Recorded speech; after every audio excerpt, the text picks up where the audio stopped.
Desde 1983, Nissan ensambla vehículos premiados para ti aquí en Estados Unidos.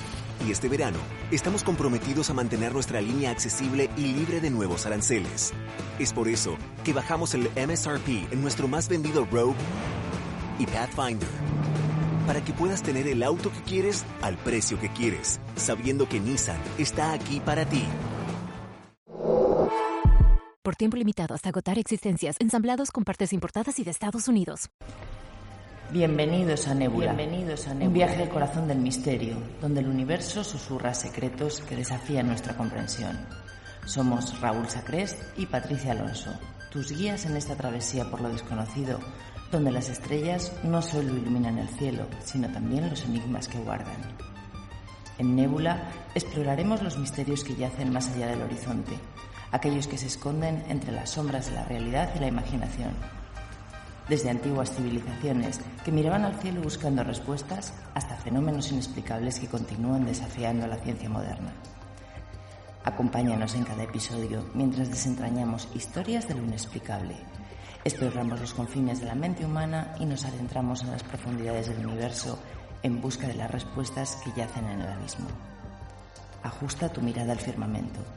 Apaga las luces de la razón y deja que el misterio te envuelva. Esto es Nebula. Bienvenidos a lo desconocido.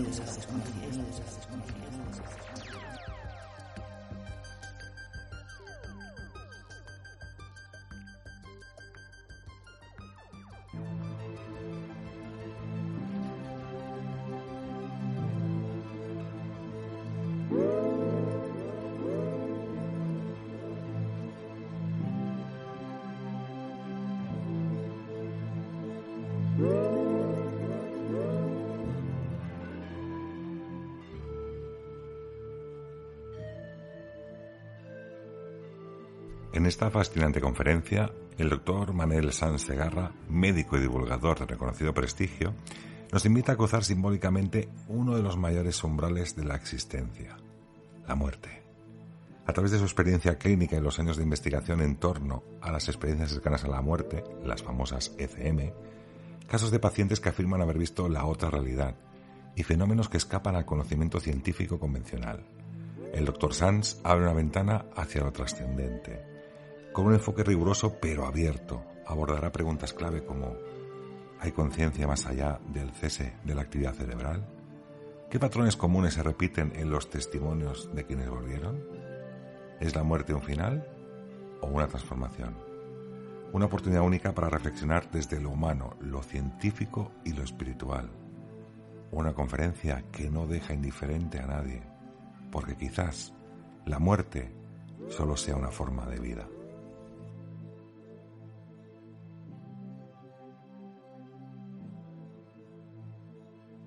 Buenas noches y bienvenidos a un capítulo de Nebula, como decimos siempre desde el universo hacia la Tierra, para narrar y explicar los casos que tanto nos apasionan y tanto nos gustan, esos misterios.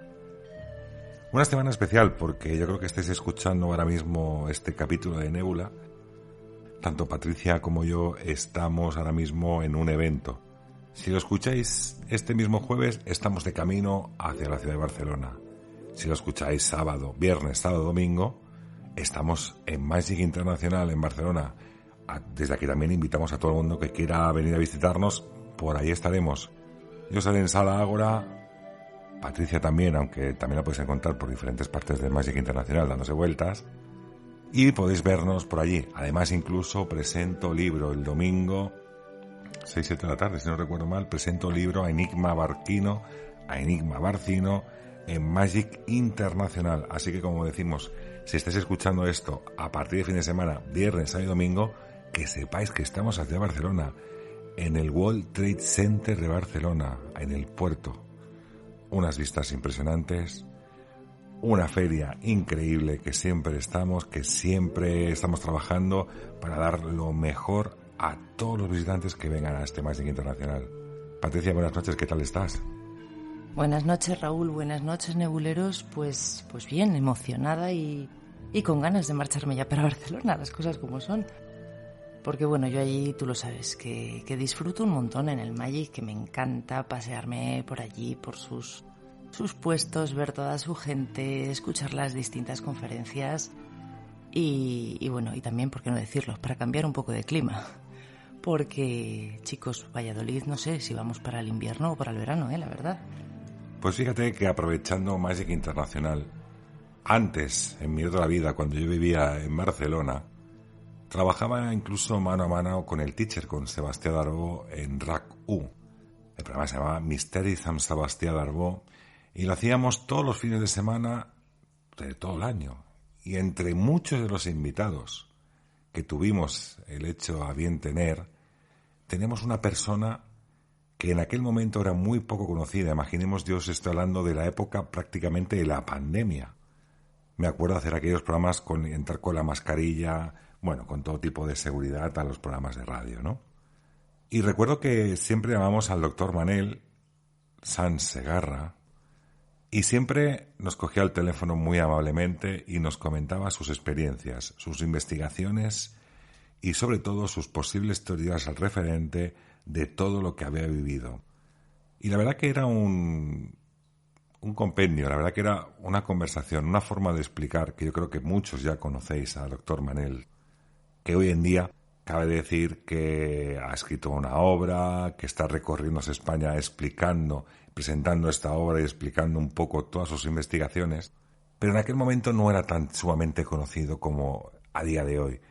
Pero sí que es cierto que en radio, cuando el doctor Manel Sans entraba, os puedo garantizar que al día siguiente y en el transcurso de los siguientes días no paraban de llegarnos mail de forma masiva, siempre pidiéndonos que volviera el doctor Manel Sans Segarra a hablar por las ondas. Y con ello, y trabajando yo en Magic Internacional, pues, y sabiendo del conocimiento de este hombre, tuve bien el hecho de invitarle en una ocasión a que viniera a Magic Internacional a realizar una conferencia que muy amablemente se prestó a ello. Os tengo que decir que llevo muchas ediciones, presentando y despidiendo al mismo tiempo a muchos conferenciantes. De verdad que en aquella ocasión yo aluciné.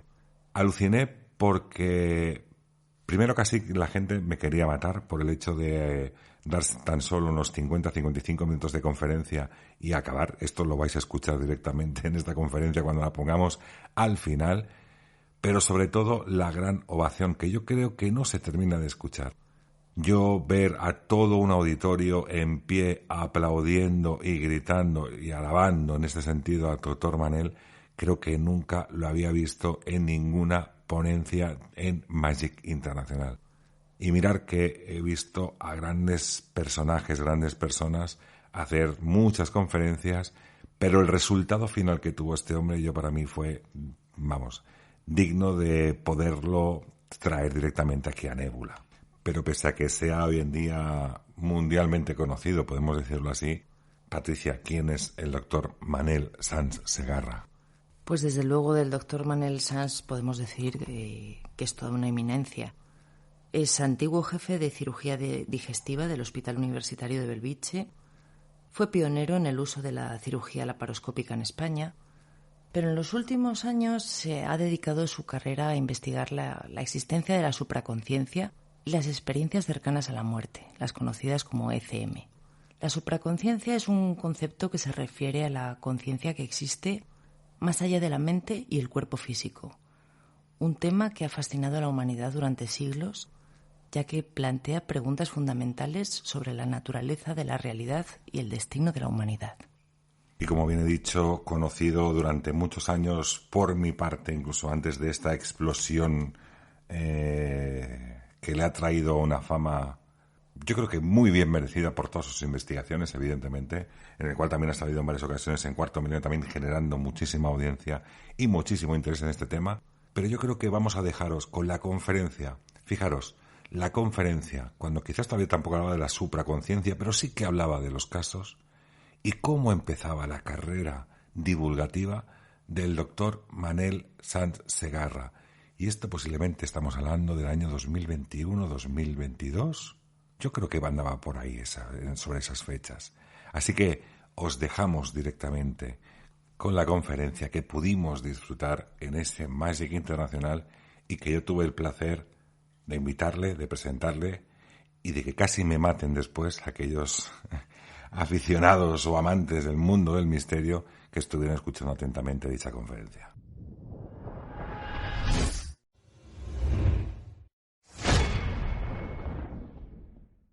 Que nos va a hablar sobre la vida después de la muerte.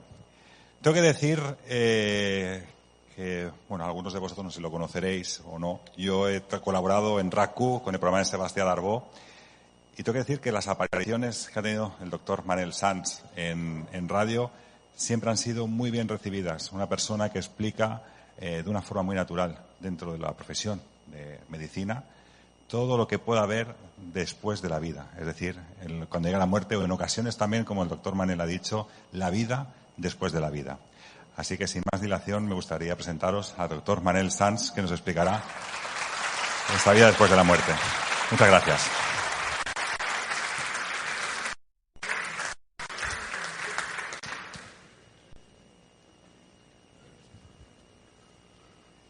Buenas tardes. El mío funciona bien.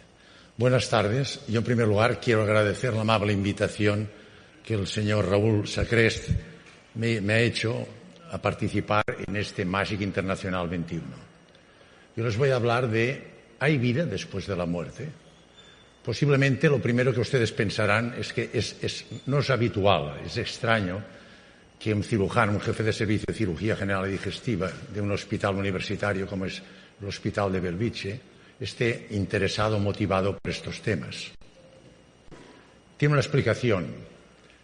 El mío es un hospital de alta especialización y recibimos pacientes de todo el país, de toda Cataluña. Son pacientes con patologías graves que ponen en compromiso la situación vital del enfermo. Esto ha condicionado que en mi vida profesional he estado siempre muy cerca del profundo dolor del enfermo y de los familiares y tristemente no siempre podemos curar de la muerte. Y precisamente esta etapa tan importante de nuestra vida, la muerte, por una serie de circunstancias, pues me motivó y me interesó muchísimo y me preocupé mucho de valorarla junto con otros compañeros especialistas de mi hospital. Yo les voy a hablar sobre las experiencias cercanas a la muerte. Y lo que les voy a hablar se fundamenta totalmente en mi experiencia personal. Es lo que yo he recogido con los pacientes que he tratado a lo largo de mi vida profesional y que los he vivido directamente, he intervenido directamente en estos pacientes.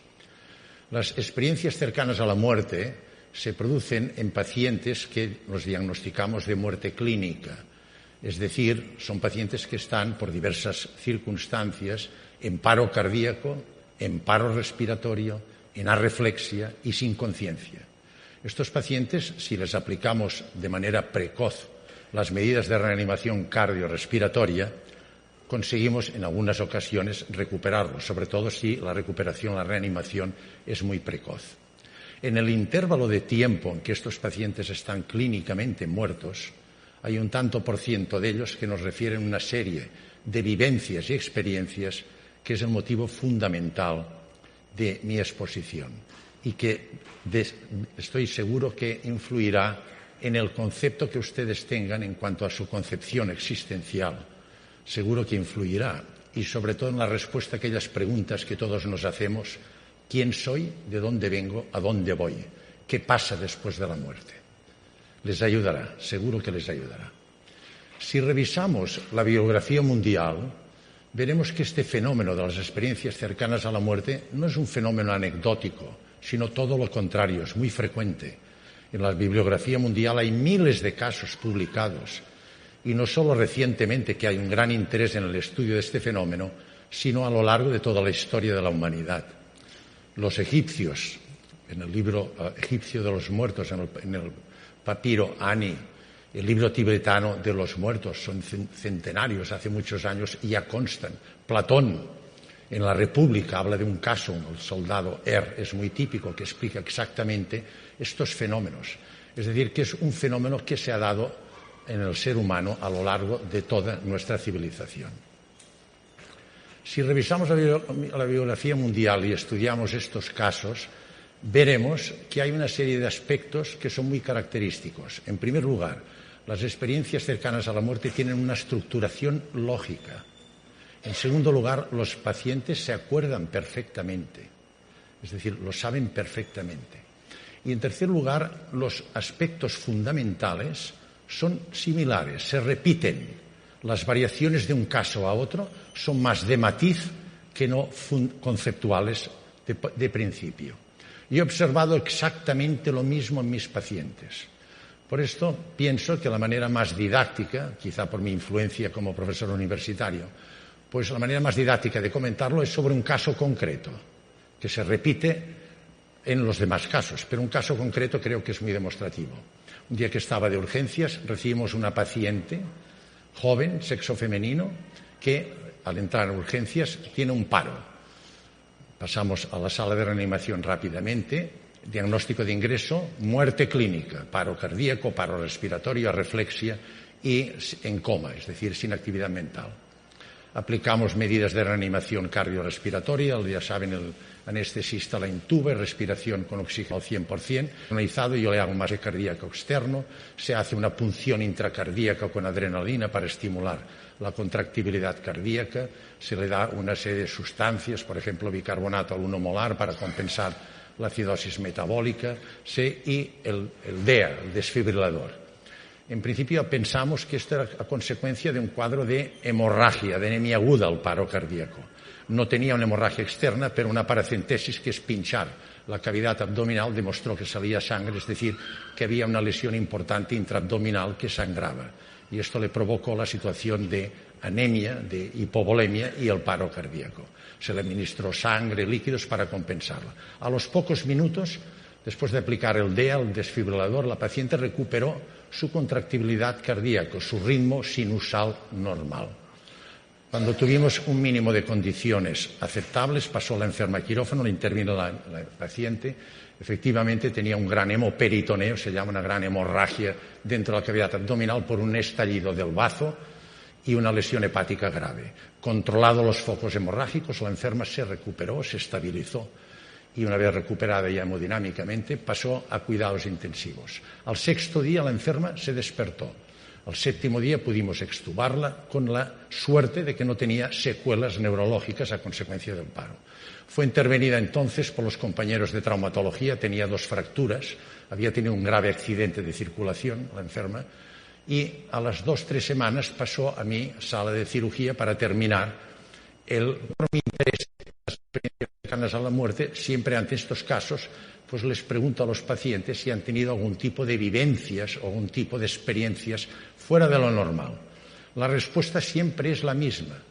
No quiero hablar de este tema. Es decir, los enfermos no quieren hablar de este tema. Y si ustedes les preguntan por qué no quieren hablar, siempre les contestarán lo mismo. Lo que les voy a contar usted no me va a creer, no me lo creerán. O también les dicen otra cosa. Tengo miedo que si les cuento esto usted pensará que yo soy un psicópata a consecuencia del paro cardíaco. Hay casos descritos en la biografía que han sido tratados como psicópatas después de haber explicado las experiencias cercanas a la muerte. Yo conseguí, la convencí, le dije que nosotros teníamos interés y experiencia, teníamos otros casos y que por nuestro interés científico de investigar estas vivencias, pues la convencí. Tengo que decirles que esta persona era una persona sanitaria de nuestro hospital. O sea que nos conocía a todos, lo cual fue más fácil convencerla. ¿Y qué me contó? Me contó con toda clase de detalles las vivencias que tuvo. Muchísimos detalles. Yo, para ser más concreto y no extenderme en exceso, les explicaré los aspectos fundamentales que se repiten siempre, o en la mayoría de los casos que ustedes pueden encontrar en cualquier revista médica o en cualquier libro. Hay muchos libros que hablan de Elizabeth Kubler-Ross, Raymond Moody, hay muchísimos autores que hablan de estas experiencias. Lo primero que ella me dijo es que tuvo la sensación de salida del cuerpo y desde una posición alta vio toda la situación, la camilla con su cuerpo encima y todo el grupo de médicos, de sanitarios que estábamos actuando sobre su cuerpo para intentar reanimarla. Me dio los nombres, ya les dije que era una sanitaria que nos conocía. Al anestesista dijo, el doctor tal me intubó, usted, doctor Sanz, me hizo masaje, me pinchó el corazón, me lo dijo todo. Estaba la doctora tal de hematología que me puso sangre, los traumatólogos tal y tal me movilizaron las fracturas. nos dijo exactamente los que estábamos allí. Ella estaba totalmente, clínicamente muerta. Ante esta situación de sorpresa, ella entonces intentó comunicarse con nosotros. Fue imposible por los medios habituales. Se acercó a mí y me tocó. Su sorpresa fue enorme. Pasó a través mío. Yo les puedo asegurar que no noté absolutamente nada. Y no solo pasó a través mío, sino que después me contó exactamente qué es lo que estaba ocurriendo, lo que había en la sala de al lado. Era una sala de reanimación de urgencia donde estamos los enfermos graves operados de urgencias. Y después me dijo, más lejos, en quirófano de urgencias, se estaba operando una fractura de cuello de fémur el equipo de trauma. Yo después lo comprobé y exactamente lo que ella me dijo es lo que estaba ocurriendo en aquellos momentos en el servicio de urgencias de Bellvitge, del Hospital Universitario de Bellvitge. Esto es muy típico. Si ustedes cogen la bibliografía, verán que estos enfermos les cuentan con toda clase de detalles aspectos que están ocurriendo a veces a distancias enormes. Por ejemplo, un caso muy curioso es un enfermo que estaban reanimando en Estados Unidos y explicó exactamente qué ocurría en aquel momento en las antípodas, en Australia. Y les explican exactamente con toda clase de detalles. Esta persona llevaba un jersey de este color, etcétera, etcétera. Esto únicamente lo podemos explicar si de alguna manera hay un acto presencial. Si no, es imposible poderlo explicar. Después de esta situación de sorpresa, ella cada vez notó, me dijo, una sensación más de armonía, de paz interior.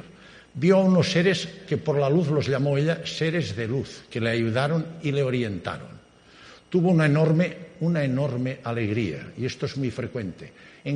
Contactó con su madre, que hacía poco que había fallecido. Es muy frecuente que contacten con seres queridos ya desaparecidos. Y finalmente comentó lo que siempre dicen, que vio una luz. Y cuando llegó a la luz, la sensación de paz, de armonía, de gozo y sobre todo, insiste mucho, de amor, llegó a unos tinteles, a unos niveles jamás vivenciados. En aquellos momentos, como si fueran una pantalla, ella vivenció toda su vida, pasado, presente y futuro. Encontrándose en esta situación, los seres de luz le dijeron que tenía que regresar a su cuerpo porque no había terminado su ciclo vital en la dimensión humana. Ella dijo que no, quería volver. Esto es muy típico también. La situación era tan placentera que no quería regresar, pero tuvo que regresar. La entrada en el cuerpo fue bastante traumática. No traumática, sino fue bastante violenta. Estos son, ya verán ustedes, si cogen la biografía, verán que es muy típica esta descripción. Es la descripción clásica y la dificultad o la oposición que ofrecen los enfermos a comentarnos estas vivencias. Como médico, como profesor universitario, como científico, lógicamente lo que más me interesó ante estas vivencias es saber lo que nosotros llamamos la fisiopatología, es decir, el mecanismo íntimo. ¿Por qué se produce esto? Lógicamente, el primer aspecto de abordaje, de intento de estudio de este fenómeno es a través del método científico. Es el método cartesiano-newtoniano, es un método, ya lo saben, materialista, objetivo, reduccionista, determinista, el método científico que usamos normalmente para investigar y descubrir las leyes naturales y una vez descubiertas que las podamos reproducir en el laboratorio. Abordándolo por el método científico, ya saben ustedes que el elemento estructural básico del universo que considera el método científico es la materia. Entonces, desde el punto de vista antropológico, por el método científico, el ser humano está constituido por cuerpo, que es materia, y mente. Y la mente es un epifenómeno de la materia, concretamente del cerebro. Es decir, que nuestra actividad mental, emociones, sentimientos, pensamientos, recuerdos, vivencias y sobre todo la conciencia, es consecuencia del metabolismo neuronal, de la actividad de nuestras neuronas. Prueba de ello es que cuando inhibimos la actividad neuronal, desaparece la conciencia. Por ejemplo, cuando ustedes duermen, saben que se inhibe la actividad neuronal, ustedes no tienen conciencia, es decir, no saben, ustedes ahora, su conciencia les permite saber quiénes son, dónde están, qué hacen, en qué entorno se mueven. Todo esto es gracias a su conciencia y es gracias a la actividad neuronal. Cuando duermen, inhiben las neuronas y no tienen esta conciencia. Lo mismo si yo le administro a un enfermo un anestésico general, por vía endovenosa, por vía inhalatoria. Inhibo de manera reversible la actividad neuronal, pero en el momento que yo la inhibo, pues desaparece totalmente la conciencia, entonces puedo operarlo. Es decir, que hay una conciencia que la llamaremos conciencia neuronal o local, que depende totalmente de la actividad neuronal. Con esta visión que nos proporciona el método científico, llegamos a aquella conclusión, a aquella frase que dice, que todos ustedes conocen, pienso, luego existo. De manera que si dejo de pensar porque no existo, me muero, se acaba mi existencia. Esto es lo que dice el método científico. Después de la muerte no existe ningún tipo de existencia. Se acaba nuestra vida. Esto es la lógica conclusión del método científico. Entonces, hablando yo con los neurólogos y desde el punto de vista científico les pregunto, y psiquiatras, ¿esto que me cuentan los enfermos qué es? Todo el mundo dice, en el ámbito científico, estos son alucinaciones. Entonces yo les pregunto, a ver, ¿por qué son alucinaciones? Entonces, en la clínica humana el psiquiatra me dice, nosotros vemos alucinaciones en nuestros enfermos, ¿cuándo? En enfermos que toman droga, por fármacos y sobre todo, en los más frecuentes, los brotes psicóticos en el enfermo esquizofrénico. ¿Qué características tienen las alucinaciones que vemos en la clínica humana?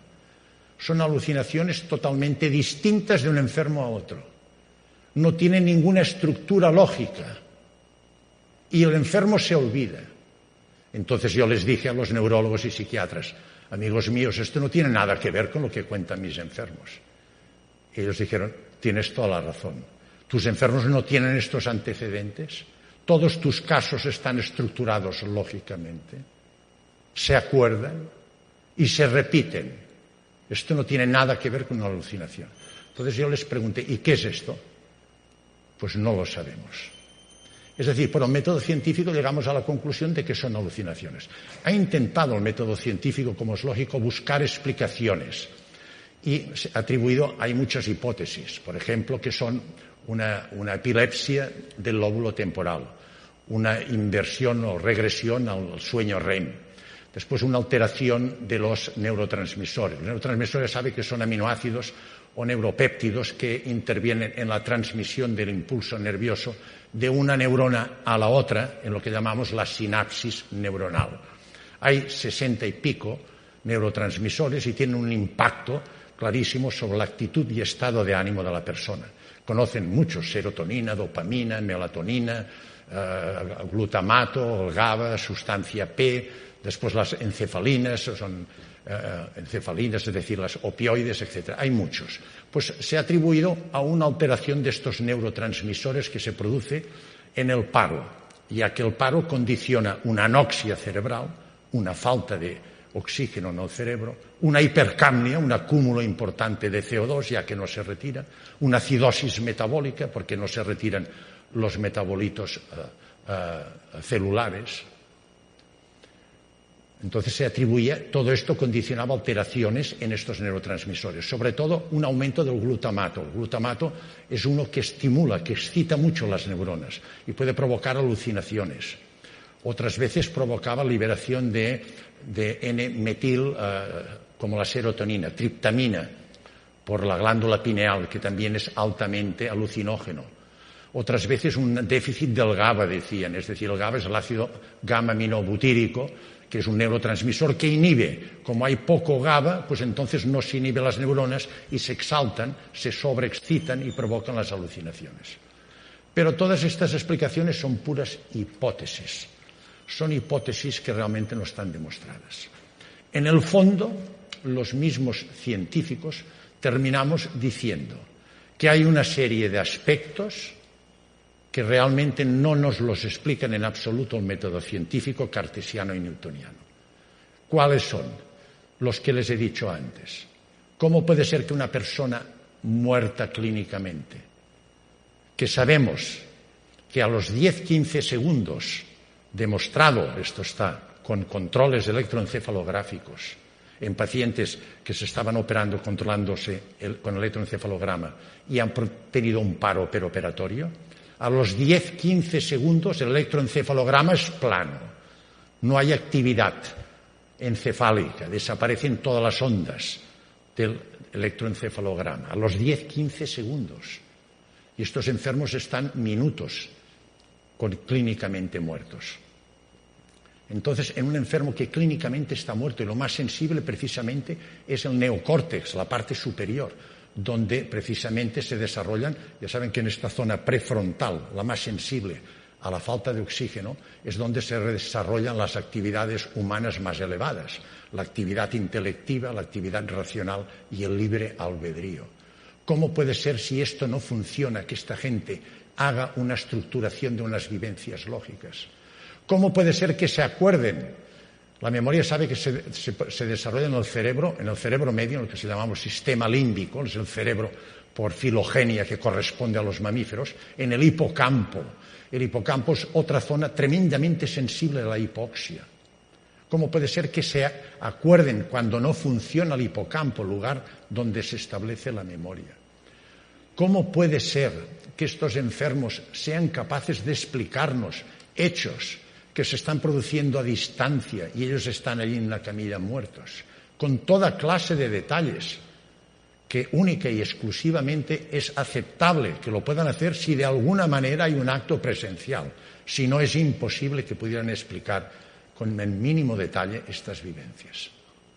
Los mismos científicos reconocemos que estos puntos no cuadran en absoluto con todas las posibles hipótesis e intentos que hace el método científico para explicarlo. Ni son alucinaciones típicas, ni se justifica por las alteraciones que les he dicho a nivel de los neurotransmisores, etcétera, etcétera. Entonces estamos así, no sabemos qué es. Pero entonces el científico siempre busca algún camino, alguna puerta, ¿no?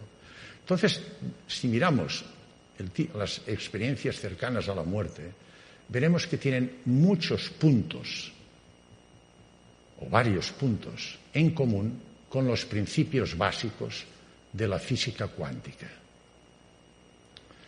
La física cuántica se desarrolló en el siglo XIX, siglo XX. Saben que estudia las partículas subatómicas, el mundo microscópico, el universo microscópico, y que la conclusión fundamental que nos da es que el elemento estructural básico del universo no es la materia, sino que es la energía. Todo es energía. Todo es energía. Esto condiciona un nuevo paradigma importantísimo, que tiene un impacto clarísimo tanto en el concepto estructural del universo como existencial del ser humano. La energía, saben que tiene una serie de propiedades. La energía ni se crea ni se destruye. La energía se transforma. Y la otra propiedad fundamental es que la energía está en continuo estado vibratorio y se propaga en ondas electromagnéticas de frecuencias variables. Estas son las dos propiedades fundamentales. Cuesta entender la física cuántica. Yo no soy físico teórico y me cuesta, pero me interesa mucho para poder intentar buscar una explicación a estas experiencias cercanas a la muerte.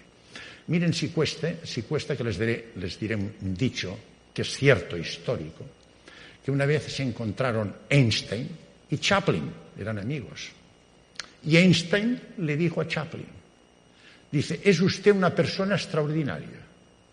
Y Chaplin dice, yo no veo el motivo, soy una persona muy normal. Dice, lo es. Y les diré por qué. Dice, porque usted nunca habla y todo el mundo le entiende. ¿Es cierto? Es cierto. Y Chaplin, que era tan listo como el otro, le dice, pues usted aún es más extraordinario, Einstein, que yo. Y Einstein le dijo, ¿y por qué? Dice, porque usted no para de hablar y nadie le entiende. Esta es la realidad de la física cuántica. Cuesta mucho entenderla. ¿Y cuáles son los principios fundamentales de la física cuántica que tienen tan puntos en común con las experiencias cercanas a la muerte y que nos aproximan a entenderlo de alguna manera? En primer lugar, el mundo de las partículas, como dijo de Broglie, es un mundo de probabilidades. ¿Qué quiere decir esto? que en un momento determinado la energía, que es una onda electromagnética, puede ser al mismo tiempo onda y partícula. En realidad, onda y partícula son los dos extremos de un mismo elemento, que es la energía. Esto lo demostró claramente, Bohr. Bohr cogió un flujo de electrones y entonces comprobó que si los miraba, eran partículas. Y si no los miraba, se comportaban como onda. ¿Qué quiere decir esto? Que una inteligencia, una conciencia inteligente, es capaz de provocar lo que llamamos colapso de la energía.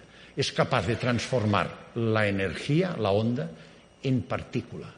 Esto derrumba totalmente uno de los principios básicos del método científico, que es el determinismo.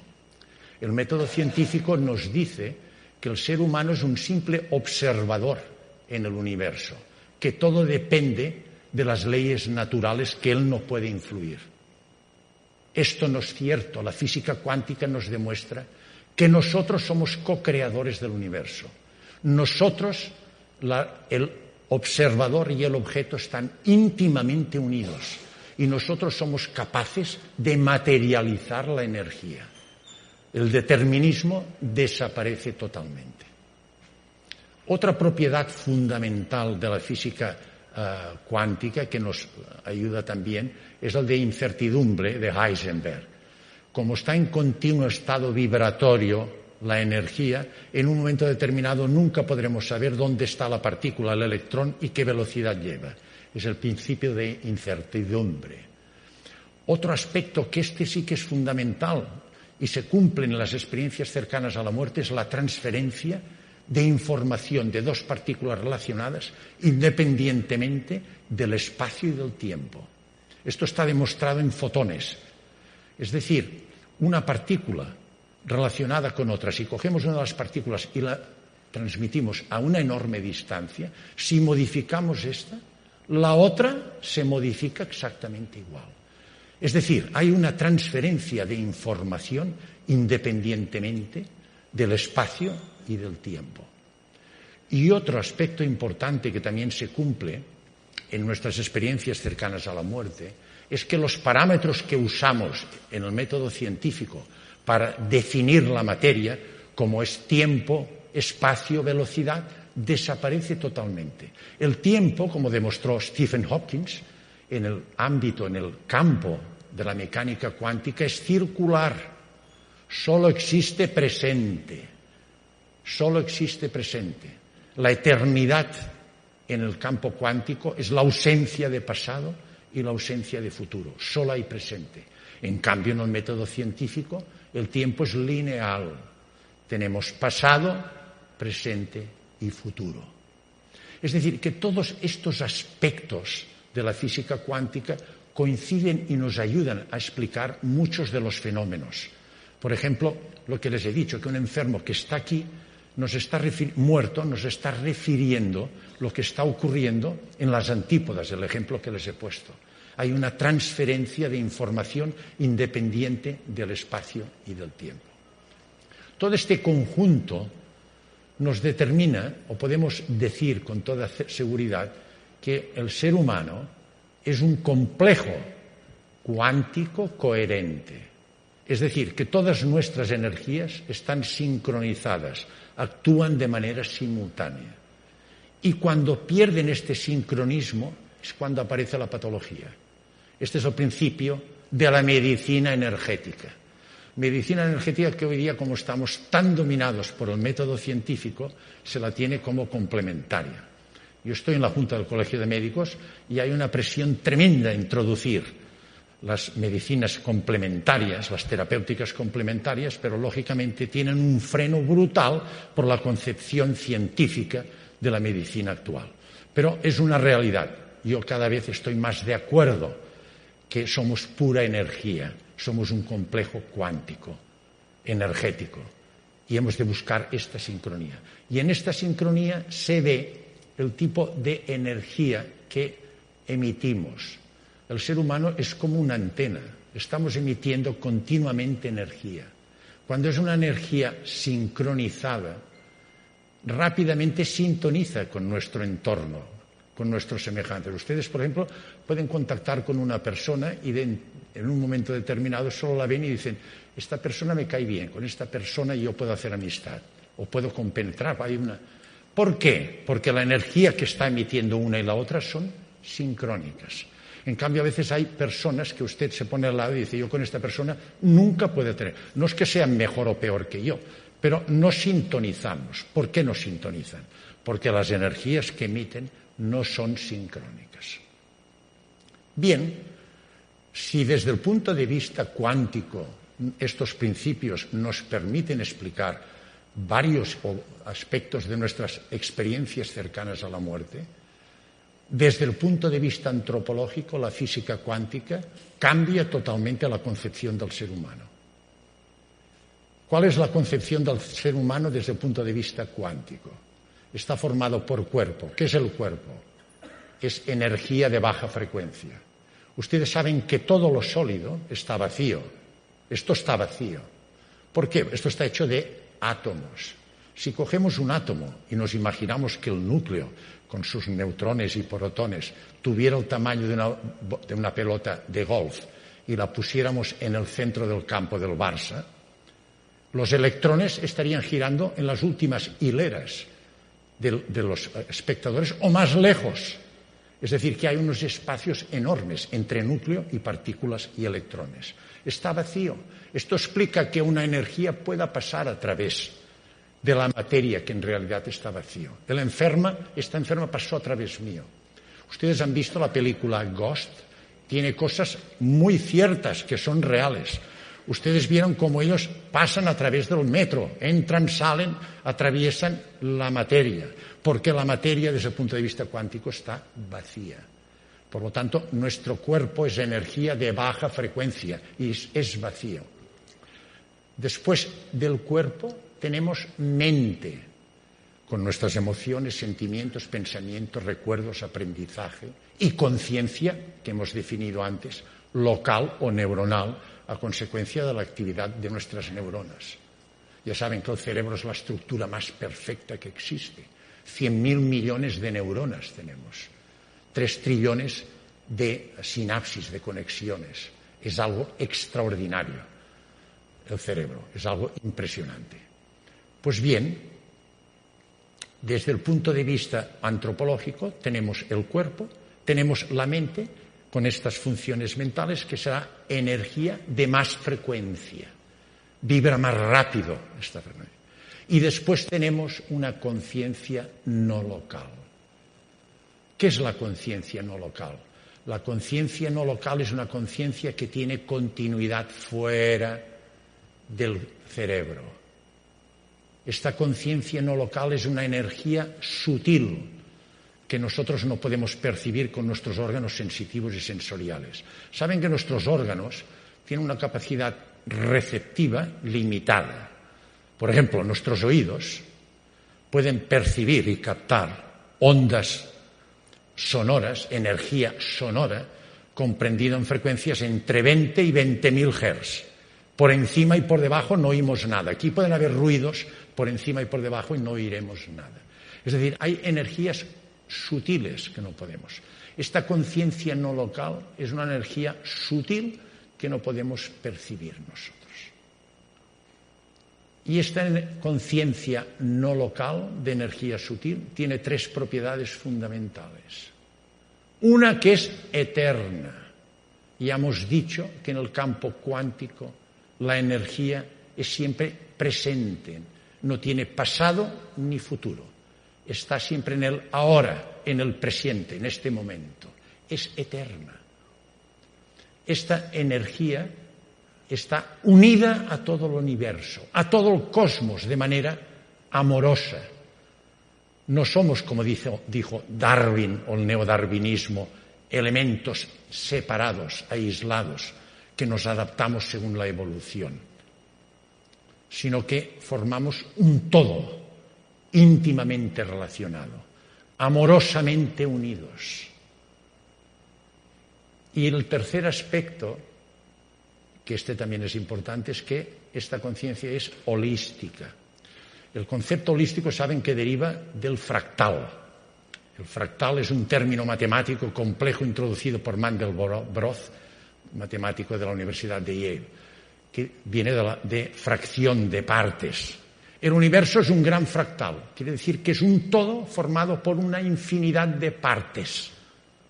Y cada una de estas partes tiene las propiedades del todo. Es decir, el todo, lo que llamamos holograma total, no es la suma de las propiedades de las partes, sino que cada una de las partes tiene todas las propiedades que tiene el holograma total. Y este holograma total, amigos míos, le tenemos que llamar conciencia primera, energía cuántica universal, energía primera. Llámenla como quieran. Algunos de mis enfermos le llaman Dios, otros le llaman Jehová, otros Alá. Llámenle como quieran, pero hay una energía primera y nuestra conciencia forma parte de esta energía primera. Está amorosamente unida a esta energía primera y tiene sus propiedades, que son la omnipresencia, es eterna, la omniscencia lo sabe todo y la omnipotencia lo puede todo. Entonces, con esta conciencia que es eterna, evidentemente, con la muerte física, perdura esta conciencia no local. Existe una existencia después de la muerte física. ¿Desaparece? No desaparece, se transforma. Ya hemos dicho que la energía ni se crea ni se destruye. Se transforma, no se pierde ni un átomo. Nuestro cuerpo, al desaparecer nuestro cuerpo y nuestro cerebro, desaparece o se transforma nuestra conciencia local o neuronal. Pero nuestra conciencia no local perdura eternamente. Tenemos pruebas de que existe esta conciencia. Les diré algunas. ¿Qué es la intuición? ¿Lo han pensado alguna vez? Ustedes tienen un problema y ante un problema funciona la zona prefrontal, la actividad intelectiva, racional y el libre albedrío. Con esto ustedes, pues miran, este problema que tengo lo puedo resolver así, así, ventajas, inconvenientes. De esta manera, ventajas, inconvenientes. Y no llegan a una conclusión. Y un día se despiertan en un momento determinado y dicen, lo veo clarísimo. Sin razonar, ven la solución. Es la intuición, es la conciencia no local que se lo ha dicho. ¿Qué es la creatividad? Es otra expresión de nuestra conciencia local. La obra de arte, la creatividad, es la expresión en un momento dado de nuestra conciencia no local a través de un lenguaje artístico. La pintura, la escritura, la música, lo que ustedes quieran. Les preguntaban a Mozart y a Beethoven, ¿cómo es que ustedes son capaces de escribir una sinfonía como si ustedes la copiaran sin hacer una falta? Sobre todo Mozart. Y él decía, yo no escribo, yo copio, me lo dictan. Es la conciencia no local que le está dando, es omnipotente. Otra manifestación de esta conciencia no local, experiencias cercanas a la muerte, experiencias de los moribundos. Esto es otra experiencia que yo tengo, he visto morir a mucha gente. Es frecuentísimo esto. Enfermos que están agonizando y bruscamente se despiertan y hablan con los familiares y los familiares quedan sorprendidos. Por ejemplo, recuerdo un caso de un cáncer de esófago en fase terminal. Nosotros ya le pusimos tratamiento de sedación de acuerdo con la familia para tranquilizar los momentos finales. El próximo día, cuando yo pasé visita, el enfermo había fallecido, pero los familiares me dijeron, doctor, pasó una cosa que no entendemos qué pasó. ¿Qué pasó? Dice, él estaba sedado, dormido, y de golpe se despierta y se pone a hablar como si hubiera alguien en los pies de la cama. Se puso a hablar, pero de una manera totalmente congruente. Y cuando terminó, se gira a sus hijos y les dijo, ¿que no habéis visto que vuestra madre, que había fallecido ya, vino a buscarme? Estaba aquí la madre. Esto es frecuente, estos hechos. Es decir, hay manifestaciones de esta energía sutil que nosotros no lo vemos. Repito que es más frecuente de lo que ustedes se imaginan. Otro aspecto importante que es manifestación de nuestra conciencia no local, los arquetipos. Los arquetipos introducidos por Carl Jung, el filósofo, según los principios de Platón y de Kant, son esquemas, conceptos básicos universales que rigen el pensamiento del ser humano. Y estos conceptos, por ejemplo, son fundamentales para definir el bien y el mal, el amor, el altruismo, la justicia. Todo esto son arquetipos. Todo esto es expresión de la conciencia no local. Es decir, que aunque no la percibimos, vemos manifestaciones de esta conciencia no local. Y una forma, porque no siempre la conciencia no local se manifiesta en la muerte clínica. Hay otras posibilidades. Por ejemplo, en personas que están en situación de un gran estrés, de gran situación tensional.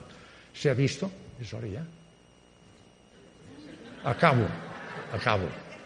Perdonen que a veces uno se apasiona. Termino. Con esto termino. Pues bien, hay personas que en situación de mucho estrés pueden manifestarse también su conciencia no local. Y después hay un método que cada vez tiene más importancia, que es la meditación avanzada o profunda. Es una forma de eliminar los impulsos, todo lo que nos bombardea externamente, y llegamos a contactar con nuestra conciencia no local y podemos contactar con ella. Hay muchas más cosas que den el tintero, pero siempre hay que cumplir con el tiempo. Amigo Raúl, perdone si me he pasado. No, para nada. Muchas gracias. Perdóneme usted, doctor Manel.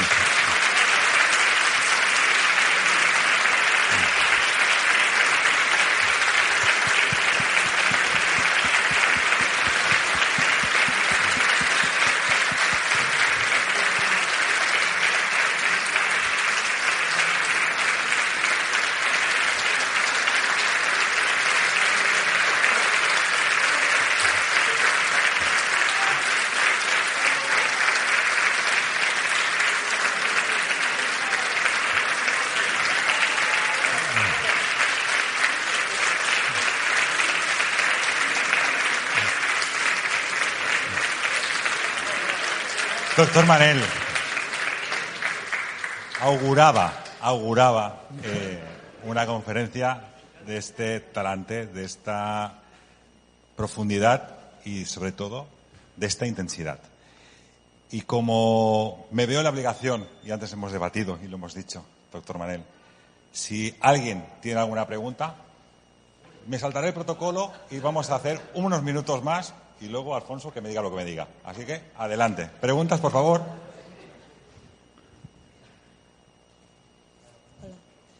Hola. Yo querría saber si los sueños también podrían ser una manifestación de esta conciencia no local, como usted la llama. Los sueños o los sueños nítidos. En el sueño REM, el sueño profundo, saben ustedes que desde el punto de vista del electroencefalograma tenemos varios tipos de ondas. Las ondas delta, que corresponden a muy baja frecuencia, que se producen en el sueño profundo. Después hay las teta, en la fase cuando nos despertamos. Después están las ondas alfa, en la actividad ya imaginativa y creativa. Y después están las beta, que es cuando estamos despiertos. Todos nosotros ahora estamos en ondas beta. Y después están las ondas gamma de muy alta frecuencia que se producen, por ejemplo, durante la meditación profunda. Es cierto que durante el sueño, que bajamos mucha frecuencia muy baja, corresponde a las frecuencias de nuestra conciencia no local. Y puede ser muy cierto que algunos de los sueños sean expresión o manifestación de nuestra conciencia no local. Mire, el Dalai Lama es un hombre que defiende mucho lo que yo les he explicado, la física cuántica, y sobre todo da mucha importancia a la meditación para llegar a contactar con la conciencia no local. Y le pidieron a una serie de lamas muy evolucionados desde el punto de vista de meditación si les dejaban estudiarlos en condiciones basales y en meditación profunda. Aceptaron. Esto lo hicieron en la Universidad de Wisconsin. Entonces vieron que en condiciones normales tenían un electroencefalograma normal como tenemos todos. Pero cuando entraban en meditación profunda aparecían ondas primero alfa, es decir, bajaba mucho la frecuencia, y en los estados más profundos aparecían unas ondas gamma de altísima frecuencia que son muy poco habituales en los encefalogramas. Pero lo que usted dice es muy posible que en el sueño REM profundo de muy baja frecuencia, demostrado en el electroencefalograma, haya actividad o se ponga de manifiesto de alguna manera nuestra conciencia no local. Estoy de acuerdo con usted. Es una de las teorías que dicen los científicos que posiblemente pueda explicar las experiencias cercanas a la muerte. Hola, doctor. Primero quiero agradecerle como científico y doctor que le den voz a esto de la conciencia colectiva que poquito a poco en el mundo científico se le está dando, y sé que no siempre es fácil, así que de todo corazón agradecerle, dar voz a este mundo que va evolucionando, pero que en su ámbito no es siempre fácil.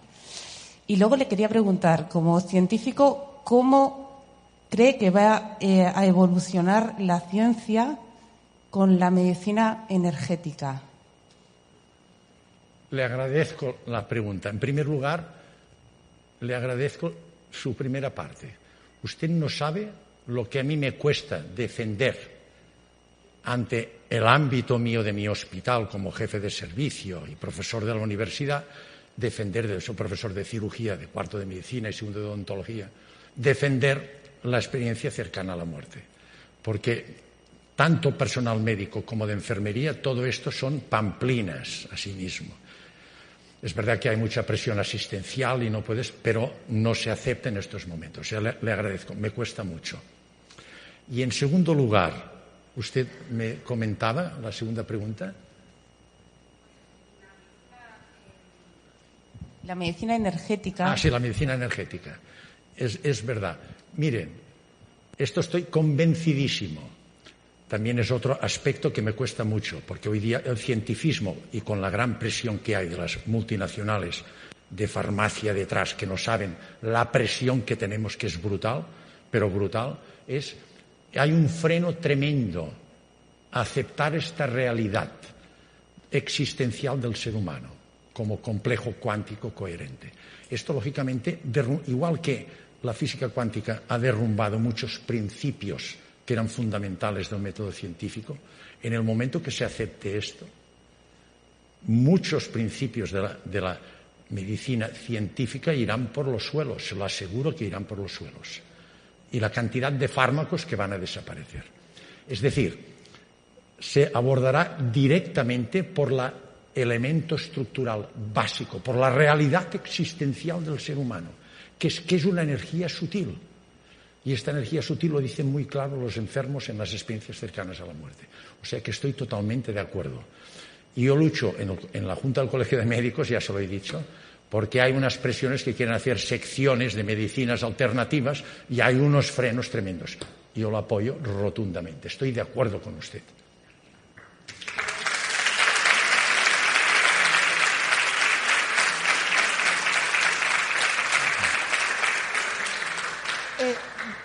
Doctor, la verdad que yo le quería hacer la misma pregunta que he hecho. Le quiero dar también las gracias porque aparte sé que está en el hospital de Belviche. Nosotros tenemos mi sobrina está estudiando ahora enfermería. Incluso ella está estudiando en San Juan de Dios, ¿vale? Pero ella también ahora quiere hacer también un tema porque creo que las medicinas alternativas debería ser una asignatura para las enfermeras, el cuidado de paliativos, que creo paliativos en el ICO. Mi hermano falleció en el ICO hace 7 meses y no existe, aparte de lo que son los curas, no hay un acompañamiento a nivel conciencia, a nivel, son los paliativos, solo son medicinas. Y creo que falta esa psicología de los últimos momentos, que está casi, que no sé si todo esto se va a implantar. Usted no sé si conoce a la doctora Luján, que también es una doctora que está ahí luchando para que entre también esta terapia del acompañamiento, que también, pues, no sé si esto va a suceder en el Hospital de Belviche, que yo soy de Hospitalet. Yo, aunque vivo en Cava, pero soy de Hospitalet y es un hospital que, bastante con muy buena referencia. No sé si va a existir esto. Ojalá. Miren, y ahora hemos hecho ya, o estamos organizando un estudio multicéntrico y participará Belviche para recoger todos los casos de experiencias cercanas a la muerte, los pacientes que están en muerte clínica pues para hacer un estudio multicéntrico para ver la incidencia. Y fundamentalmente, ¿sabe por qué lo hago? Para intentar concienciar al personal. Por esto estoy aquí, se lo aseguro. Yo estoy aquí por esto. Hemos de conseguir una masa crítica suficiente para decir basta de materialismo, basta de esta visión científica materialista y hemos de pasar a un cierto idealismo trascendente. Es fundamental el cientifismo, evidente. Gracias al cientifismo, los últimos 100 años hemos doblado la vida media de la humanidad. Hoy está por encima, el último estudio en colegio medio, la mujer 85,3 y el hombre 82,5. El método científico es fundamental, pero la realidad existencial es nuestra conciencia no local. Entonces, si llegamos a una masa crítica suficiente, podremos presionar. Yo estoy de acuerdo que tendría que existir asignaturas en mi licenciatura en medicina. Igual que hay cirugía, que yo les explico cirugía, se tendría que explicar la realidad existencial, nuestra conciencia, y de qué soporte necesita, la importancia de la sincronía energética de nuestro cuerpo, que es lo que condiciona la salud o la enfermedad realmente. Nosotros estamos tirando tiros a las consecuencias de esta sincronía energética. La sincronía energética nos provoca pues un cáncer de páncreas, un cáncer de esófago, lo que yo veo cada día, ¿no? Entonces vamos tirando tiros a esto, pero no vamos a la causa. La causa es una asincronía energética. Pero para esto necesitamos cambiar la ideología, pasar de un monismo materialista del método científico a una realidad con un cierto componente de idealismo filosófico y trascendencia que nos permita aceptar nuestra realidad existencial. Ojalá fuera así, ojalá. Me gustaría agradecerle cómo le está dando voz a todo lo que está aportando. ¿Quién es? Sí, aquí estoy. Sí. Perdón. Tranquilo, sin problema. De entrada cómo le está dando voz a todo lo que está aportando aquí y ahora, como está diciendo. Mi nombre es Rubén y yo tuve la suerte, primero la desgracia, pero tuve la suerte de estar gravemente enfermo cuando era muy pequeño. Conecté mucho con la creatividad y también con los animales. Y resumiendo, yo le quería preguntar si usted cree que los animales, a los que yo ahora tengo el placer de conocer más cerca y trabajar con ellos, si como no están tan, por llamarlo de alguna manera, conectados a todo este bombardeo que nos viene de fuera, puede ser que a través de ellos o simplemente ellos ya lo tengan y puedan conectar con esta conciencia no local a la que usted se refiere.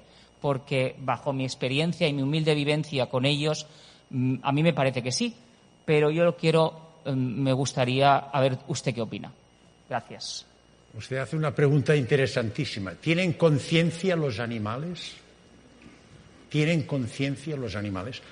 Miren, desde el punto de vista de filogenia, la filogenia es una disciplina que estudia el origen de la vida y la evolución de la vida en nuestro planeta. Entonces, nuestro cerebro se ve perfectamente el desarrollo filogenético de la vida. Nosotros tenemos 3 cerebros. Tenemos un cerebro que es la base, donde se controla, es autónomo y controla la vida vegetativa, controla el corazón, la respiración, la temperatura, la tensión, etc. Se le llama reptiliano por la similitud con las funciones del cerebro de los reptiles. Tenemos un cerebro medio, que es el sistema límbico. En este cerebro medio se producen, la actividad de él, son emociones, aprendizaje y memoria. Por similitud se le llama cerebro de los mamíferos. ¿Qué tiene su mascota, su perro? Cuando le ve se emociona. Usted es capaz de hacer aprendizaje, le puede enseñar cosas. Y después tiene memoria, las recuerda. Los seres que tienen estas 3 facultades tienen conciencia. Lo que es una conciencia de un nivel energético distinta de la conciencia que nos proporciona al ser humano, el Homo sapiens, el tercer cerebro, que es el neocórtex. Y aquí delante, sobre todo, lóbulo frontal es más importante, 40% del cerebro es nuestro lóbulo frontal aquí. Tenemos actividad intelectiva, racional, libre albedrío. Tenemos un dintel de energía que corresponde a la conciencia no local mucho más elevado. Pero las mascotas tienen conciencia. O sea que maltratar a un animal es una cosa muy mal hecha, porque él realmente sufre y lo siente, porque tiene una cierta autoconciencia, aunque la gente dice que no. Él es consciente de su vida, porque tiene un nivel de conciencia bajo, pero lo tiene. Por lo tanto, merece todo un respeto.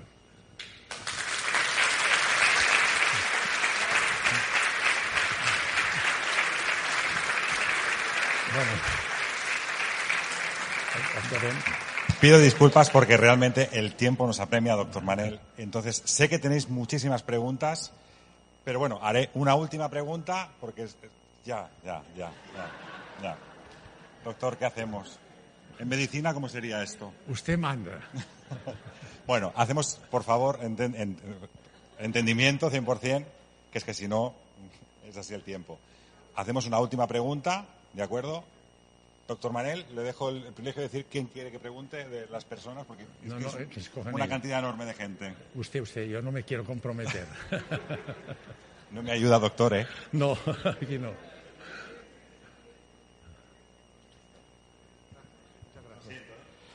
Buenas noches.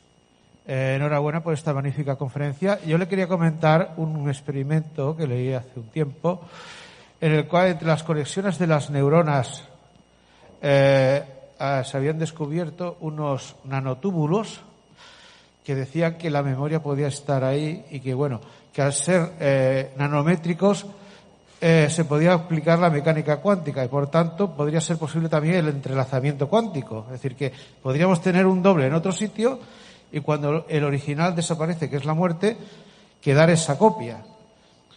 Yo había leído esto. A ver, me gustaría saber qué le parece a usted, qué opina. Interesantísima la pregunta que usted me ha hecho. Usted está hablando de uno de los aspectos más interesantes, que es cómo se conecta nuestra realidad existencial, que es la conciencia no local, con la conciencia local. Entonces, hay un estudio muy interesante de Hameroff. Hameroff es un anestesista y filósofo de Arkansas, y Roger Penrose, un físico teórico muy importante de la Universidad de Oxford. Estos dos autores hicieron un estudio y hablaron de los microtúbulos. ¿Qué son los microtúbulos? Los microtúbulos son unas estructuras del microesqueleto de las células neuronales eucarióticas en forma de espiral, formadas por una proteína y su monómero, que es la proteína alfa y beta, y ellos hablan que precisamente en estos túbulos es donde estaría la conexión entre la conciencia no local y la conciencia local, es decir, la no local y la neuronal. La neuronal se ha comparado a una interfaz, es decir, una interfaz es una estructura que une dos elementos. O se ha comparado la conciencia neuronal o local del cerebro, la que hace las neuronas, a un televisor. Un televisor recibe información en ondas electromagnéticas y él las transforma en sonido e imagen. Nuestra conciencia local haría lo mismo. Nuestra realidad existencial es la conciencia no local. Es la que da las órdenes y da las órdenes a la conciencia local y las transforma en las órdenes que nosotros vivenciamos. Lo triste es que nuestra conciencia local es tremendamente egótica, es puro ego. Y el ego camufla, esconde, tapa a nuestra conciencia no local y deja que ésta no se manifieste. Pero esto es interesantísimo. Son los microtúbulos de Hameroff y Roger Penrose. Le agradezco la opinión de esto. Muy buena.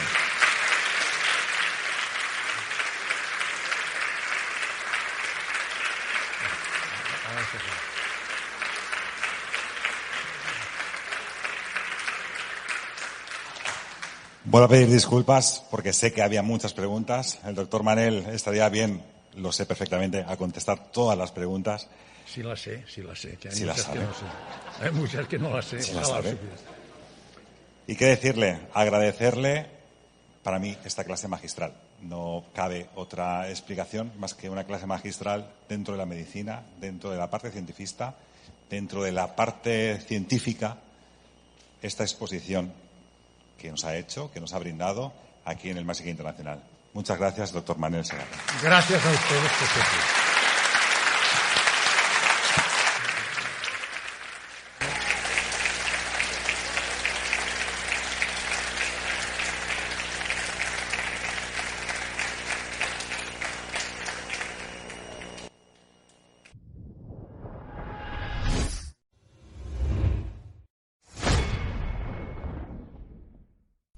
Nosotros en Magic y vosotros escuchando esta conferencia de hace unos años ya, que tuvo lugar en Magic Internacional, yo la he escuchado muchas veces, porque nunca deja de sorprenderme. Siempre hay algo que me sorprende cuando la vuelvo a escuchar. Algún dato, alguna incidencia, algo que se me escapaba. Patricia, creo que tienes un final preparado para este programa especial ya que nos encontramos en Magic Internacional. Bueno, pues después de escuchar al doctor Manel Sanz, queda claro que hay preguntas que la ciencia aún no puede responder. Pero quizá tampoco debería. Porque en los márgenes de la vida y la muerte habita un misterio que trasciende lo físico, lo medible, lo visible. Nos llevamos hoy la certeza de que más allá del cuerpo hay experiencias que nos conectan con algo más grande. Llamémoslo alma, conciencia, energía o espíritu. Lo cierto es que muchos han sentido, han visto y han vuelto para contarlo. No se trata de convencer, sino de abrirnos, de mirar con respeto lo que no comprendemos del todo y quizás de empezar a perder un poco el miedo a ese instante final, sabiendo que tal vez no sea un final, sino un nuevo comienzo. Y hasta aquí llega este Nébula diferente, algo especial, que nos ha permitido el hecho de poder movilizarnos directamente hasta la ciudad de Barcelona para participar de lleno en ese evento Magic Internacional. Así que nos escuchamos dentro de 7 días, donde volveremos a acercar los misterios desde el universo hacia la Tierra, esos misterios que tanto nos gustan y tanto nos apasionan. Nos escuchamos en 7 días. Hasta luego.